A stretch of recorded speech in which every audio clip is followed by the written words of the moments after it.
Stock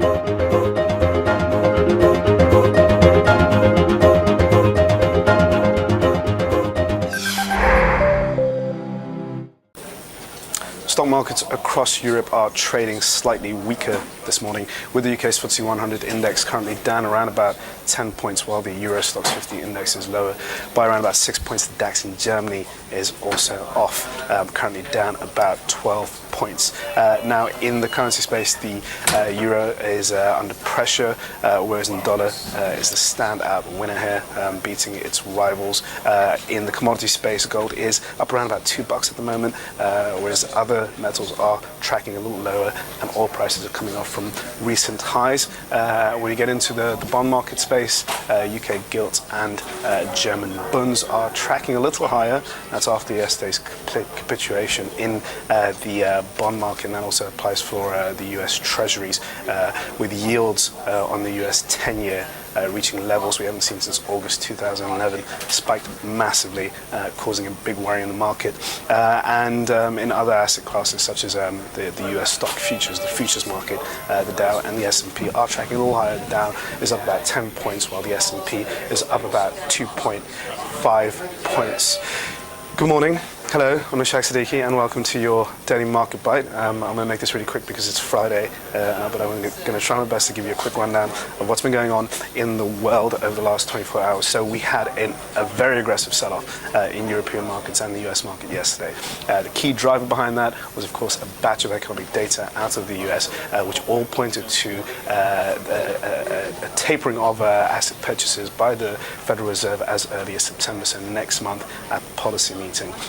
Now, we had, like I said, a batch of data from inflation all the way down to the NAHB housing market report, but the real economic indicator that fueled these expectations that we are going to see tapering on board was, of course, the jobless claims, the weekly jobless claims, which fell more than expected, suggesting that the labour market conditions are improving, and they are continuing to gain some momentum. And of course, we know that for the Federal Reserve, the labour market is absolutely key. It's the deciding factor for any sort of tapering activity, and if we do continue seeing a further improvement out of the labour market, then investors will believe that gives the Federal Reserve more resolve to hasten their tapering activities. At the same time, we've had various Fed speakers who've also suggested that the Fed should start initiating the first round of tapering. They might start tapering around about $10 billion worth of the $85 billion that they're currently buying in bonds. They might start off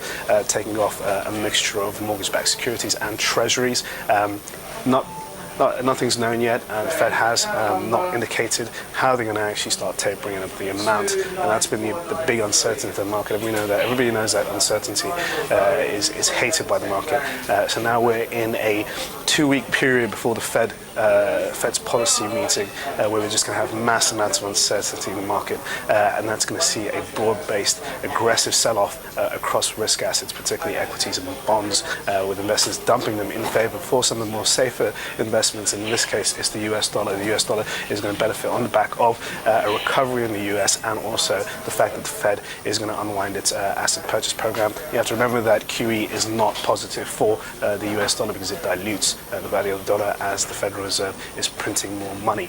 Now, at the same time, we've also seen a big sell-off in the Asian market overnight in response to the slide on Wall Street. Asia has been one of the biggest beneficiaries of easy Fed money over the past 4 years, and this bout of liquidity in the market that has helped prop up Asian markets, together with the fact that China's aggressive recovery over the past 4 years, even though we've seen a bit of a slowdown, has also helped the market in Asia reach levels we haven't seen for a very, very long time, not since at least the Asian crisis back in the early 90s. Now, when it comes to Asia, it's an interesting story because we are seeing investors pulling out of emerging markets and getting into developed markets. But given this era of uncertainty that's going to continue for the next 2 or 3 weeks, it's difficult to tell the price movements in the Asian market, apart from the fact that it's going to be very volatile.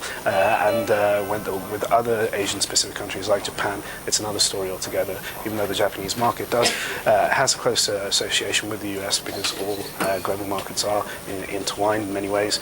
Japan has a very different story in the sense that it is a country that is looking to find its path to recovery, thanks to Shinzo Abe, the Prime Minister out there, who's got his economic framework in place. The measures seem to be paying off.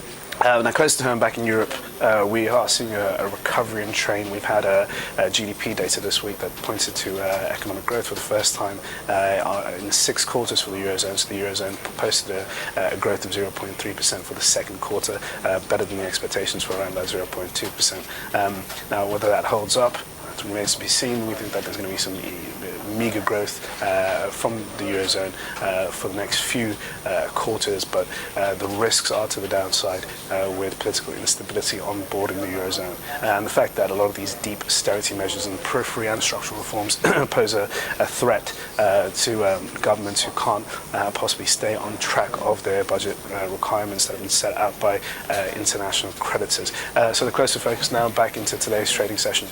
We are again just ruminating over what's going to happen with the Fed, rebalancing portfolios, what's going on across the market with many investors now weighing up their portfolios just to get ahead of the Fed.